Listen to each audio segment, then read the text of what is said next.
نروح لمجدي كامل. مجدي، اهلا يا عثمان، ازيك؟ ازاي؟ ايه اللي شايف الحياة عاملة ازاي؟ يعني شايف الحياه زي ما انتوا شايفينها يا عثمان. يعني انت شايف ايه؟ انا مم. شايف اللي شفته بعيني مم. بعناية. مم. عدد كبير جدا من رجال الشرطه مم. اللي هم متضايقين، طبقا لكتير جدا من مم. المحللين في الاستوديوهات التحليليه مم. اللي متضايقين عشان مساله حقوق الانسان. مم. فبالتالي هم قاعدين على الكراسي، جايبين مم. لهم كراسي فراشه قاعدين عليها، أيوة. والشعب بيحل مشاكله مع نفسه. مم. زي ما الشعب امبارح كان بيحل مشاكله مع نفسه، برضه مطلوب انه يحل مشاكله مع نفسه. اخوان مسلمين واقفين قدام شباب ثوره، ويعني المساله تتوقف بقى على حاله ضبط النفس او يموتوا بعض. هي دي الحاله المقصوده.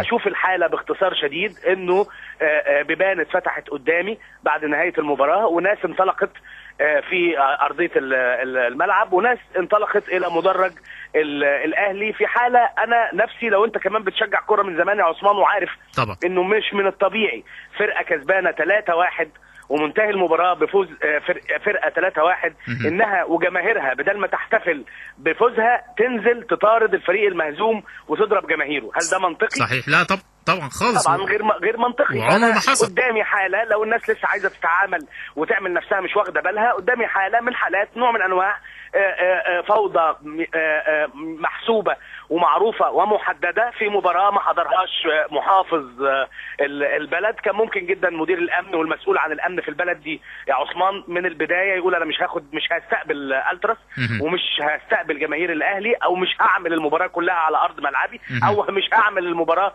الغوا الماتش ده وتصرفوا فيه امنيا، ما اقدرش اتحمل مسؤوليته. لكن اللي حصل ان هو تحمل المسؤوليه وعمل المباراه، واللي حصل ان في ناس دخلت انا بشوف انه ممكن انا احسبها انها تصفيه حسابات مع جماهير الالتراس على اعتبار ان كان ليهم مواقف سياسيه معينه. ده اللي انا شايفه في ظل انه جمهور رايح يشجع كوره. يبقى لحد دلوقتي المؤشرات بتتكلم عن 30 وفاه او 40 وفاه، ولسه لحد دلوقتي اعتقد ان العدد هيتجاوز ده، بالاضافه الى عشرات او مئات من المصابين. وضع مخزي ومحزن ومقرف الى اقصى درجه لما يبقى احنا شايفين الصوره بتتحرك ازاي وماشيه ازاي، وحد بيودي البلد دي في اي اتجاه، واحنا نبقى قاعدين ساكتين وامنين جدا ومرتاحين على اساس ان احنا حاطين رقبتنا تحت ناس او تحت ايدين ناس احنا حاسين ان هم يعني هيحققوا لنا فكره الامان واحنا واهمين. يعني قناة الأهلي بتعلن إنه على على عهدة وزارة الصحة إنه 51 حالة وفاة وأكثر من 80 مصاب لغاية دلوقتي.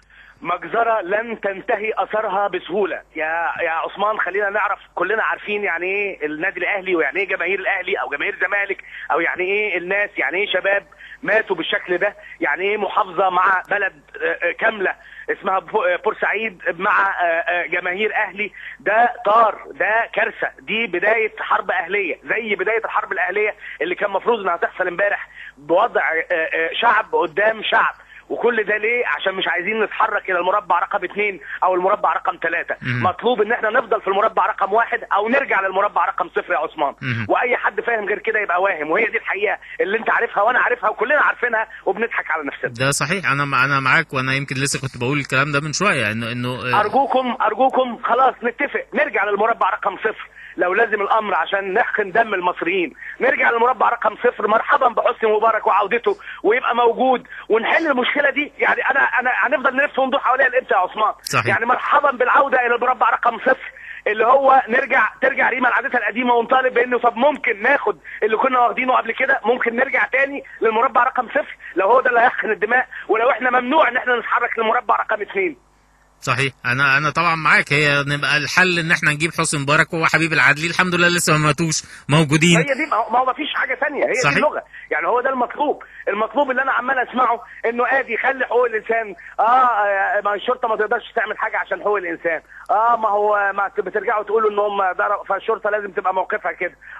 اللي هو خلاص، يعني انتوا قدامكم يا شعب مصر قدامك حاجه من الاثنين، اما انك انت تمضي على ورقه انك انت كنت خروف ومش واخد بالك، وانك انت جدير بانك انت تظل خروف وما ينفعش تلعب دور الا انك انت تبقى خروف، او الحل الثاني انك انت تبقى انسان وادمي ومفتح وعقلك في راسك، فتعرف انك انت محتاج تتحرك الى المربع رقم 2 ثم رقم 3 ثم رقم 4 وتنجز وتتطور وتطلع لقدام. اما المؤشرات اللي بتحصل دلوقتي المفتعل اللي هو اي حد هيراعي ضميره ويراعي ربنا لا يمكن يقول الا كلمه الحق اللي هي شايفها قدام عيني. انا حزين وفي منتهى الحزن على الناس اللي ماتت، اللي رايحه تشجع كوره او مش رايحه تشجع كوره، واللي ماتت مش في حرب ولا خرجوا عشان يحاربوا، ولا خرجوا في دوله ثانيه ولا في سبيل الله، ولكن في محافظه داخل مصر، ويتم التعامل بهذا الشكل. ناس كتير جدا مسؤوله عن ده، لازم لابد ان هي تحاسب، وهنشوف. ولسه الاحداث مستمره. وكمان المؤلم جدا يا عثمان حاله اللامبالاه في رد الفعل، حاله من حالات اللامبالاه، كانك مش عارف تكلم مين باسم الشعب المصري. انت ليه بتدعي او بتدعوا انكم انتوا بتديروا بلد؟ ليه بتدعي انك انت حكومه انقاذ؟ ليه بتدعي انك انت بتنقذني وانت مش قادر تدير مصر في لحظه تاريخيه؟